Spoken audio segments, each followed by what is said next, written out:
रजनी को बचपन से ही पेंटिंग का बहुत शौक था। वो हमेशा से ही पेंटर बनना चाहती थी, पर उसके माँ और पिताजी ने उसको कभी भी इस चीज के लिए सपोर्ट नहीं किया और उसकी शादी नीरव से हो गई। नीरव रजनी को बहुत प्यार करता था, पर रजनी हमेशा चुपचाप ही रहती।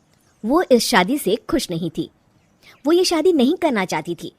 उसे तो हमेशा से पेंटर जो बनना था। अपने इस सपने को वो नहीं पूरा कर पाई, इसलिए वो हमेशा उदास रहती थी।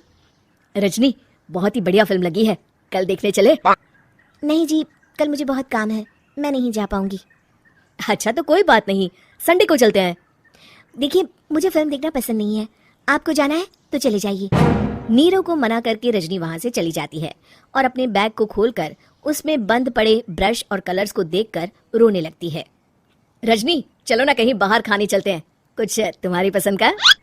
जी, मुझे नहीं जाना, मेरी तबीयत ठीक नहीं है। रजनी वहां से चली जाती है। नीरव को समझ नहीं आता कि रजनी उससे इतना दूर क्यों रहती है। वो जब भी उसके साथ वक्त बिताना चाहता है, रजनी कोई ना कोई बहाना बना देती है। एक दिन घर पर कोई नहीं था। रजनी घर का सारा काम जल्दी से खत्म कर लेती है। घर पर अकेले होने के कारण वो सोचती है कि वो आज पेंटिंग करेगी। वो अपने कमरे में जाकर पेंट ब्रशेस और कलर्स निकालकर जैसे ही कलर मिक्स कर रही होती है कि दरवाजे पर बेल बज जाती है। अब कौन आ गया इस वक्त? इतनी मुश्किल से तो मुझे पेंट करने का मौका मिला है। रजनी दरवाजा खोलती है तो उसकी सास अपनी सहेलियों के साथ खड़ी होती है और सब घर के अंदर आ जाते हैं। अरे बहू, सबको शरबत बनाकर पिला दे, बाहर तो बड़ी गर्मी है।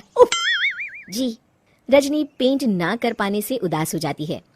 उसे गुस्सा भी आ रहा होता है कि उसने इस शादी के लिए हाँ क्यों कह दी। वो रसोई में जा रही होती है कि उसकी सास उसे रोकती है। बहू, सबके खाने का भी इंतजाम कर लेना, आज का लंच तो ये सब यहीं करेगी। हाँ। रजनी बिना कुछ कहे रसोई में चली जाती है। सबके लिए खाना बनाती है। सब खाना खाते हैं और रजनी घड़ी देखती है कि ये सब कब जाएंगे ताकि वो अपनी पेंटिंग कर सके। जब शाम होती है तब सब चले जाते हैं अपने घर। अरे बहू, सब तेरे खाने की तो बहुत तारीफ कर रहे थे, सबको बहुत अच्छा लगा खाना। आपको मुझे सुबह बताना चाहिए था ना कि आपकी सहेलियां आ रही है।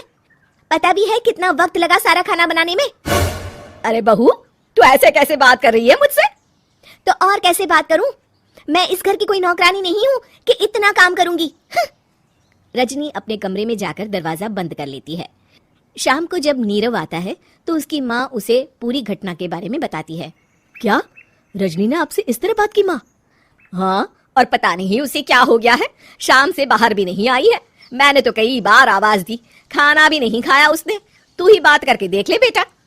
नीरव अपने कमरे का दरवाजा खटखटाता है। रजनी, दरवाजा खोलो, मैं हूँ। रजनी दरवाजा खोलती है और फिर वापस जाकर अपने बिस्तर पर लेट जाती है। रजनी, माँ से बात करने का ये क्या तरीका है? मैंने कोई गलत बात नहीं की है। अरे तुम क्यों ऐसे बर्ताव कर रही हो सबके साथ?